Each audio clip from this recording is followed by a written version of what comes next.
one thing in your way, just one. What is it? It's you.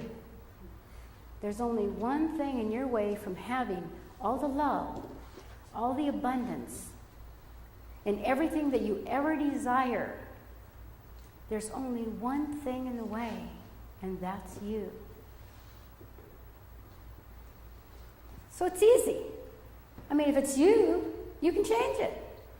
If it's somebody else, you can't control it. You can't do anything about it. It could be your children, it could be your parents, it could be your friends, it could be your associates. What can you do?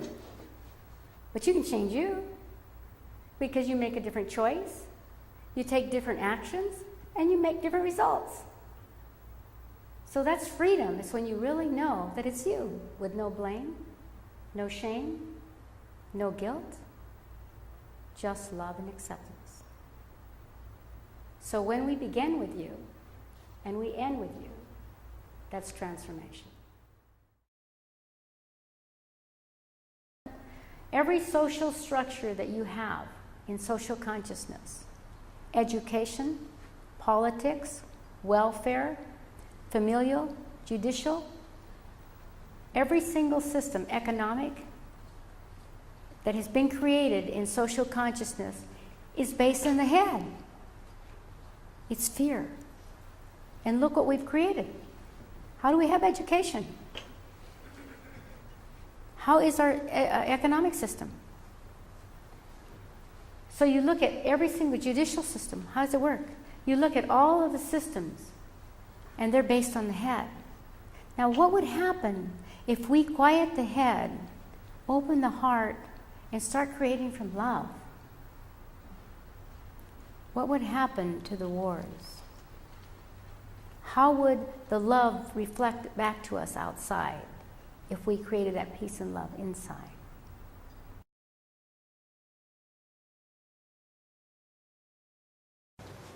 Who can tell me about the law of reflection? You ever heard of mirroring? What you see is what you are. Yeah. Okay, that's good. What you see is what you are. What's your name? Garuda. Pardon? Garuda. That's like Esperanza. Garuda, that's beautiful. Thank you. Beautiful. Okay, so what you see is what you are. The law of reflection, the universal law of reflection, is that you will see outside of you what is inside of you. And you will attract your mirror to you. So let's say you're really, really angry, but you're burying it, and you're burying it, and you're burying it, and you're not willing to go there. It's a little bit too scary. All of a sudden, everybody at the gas station is angry. Everybody at the bank is angry. At the grocery store, those guys are pissed off. And what happens is you're attracting to you the part of you that you're not aware of. The disowned, they call it in psychology the disowned self. But really, it's much higher than that. You're talking about the soul. So the soul, whatever your soul wants to heal, you will attract to you. And that's how it works. So all you have to do, it's really, I mean, it does take some responsibility. That's why we didn't want to tell you about this was a spiritual program, because it's not really just there's a recipe and you magically attract this person to you. Ain't going to happen. You're going to attract whatever you haven't healed in a relationship. So the more you love you and heal you and know you and listen to you and take responsibility for you and make different choices in your life, then you attract the abundance in love, in relationship, with money, with career, with vision. You attract it all because it's just a reflection. So it's not outside of you ever. Never, never, never is it outside. Never. So you want to look with love and compassion, responsibility and sensitivity to who am I? How do I feel about me? How do I think about me? What choices have I made in life about me? And whatever that is what you will attract. Even if you're unconscious of it, you will attract it.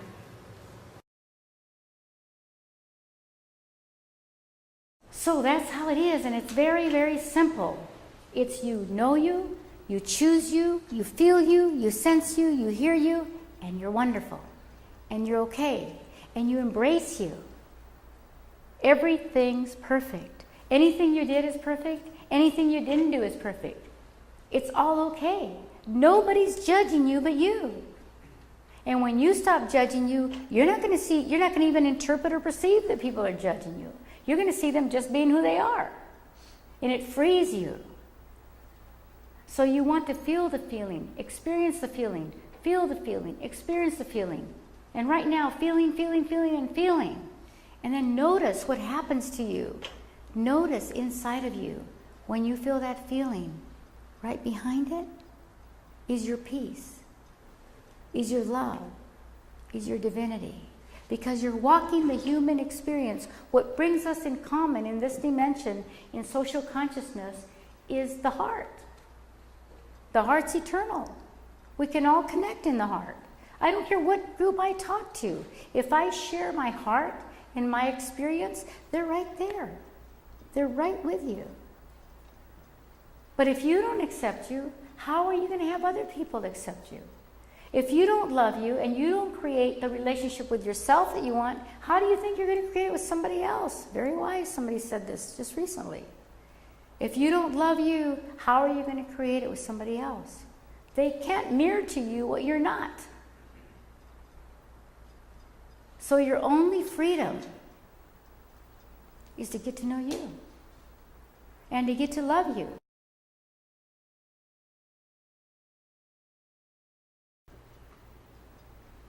Because you are a child of God, a divine light of love, abundant in every way.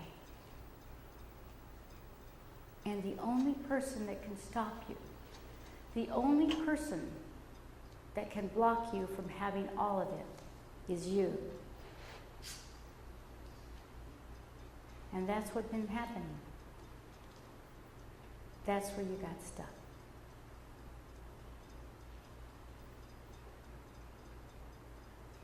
And isn't that exciting? That it's that clear. That all you have to do is meet you. Oh, well, if it's you, then you can change it. It's that simple. As quickly as you blink your eye, as quickly as you snap your fingers, you can manifest the love, the peace, the joy, the abundance that is your very essence.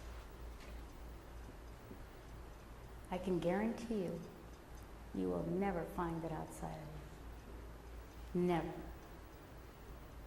It's inside.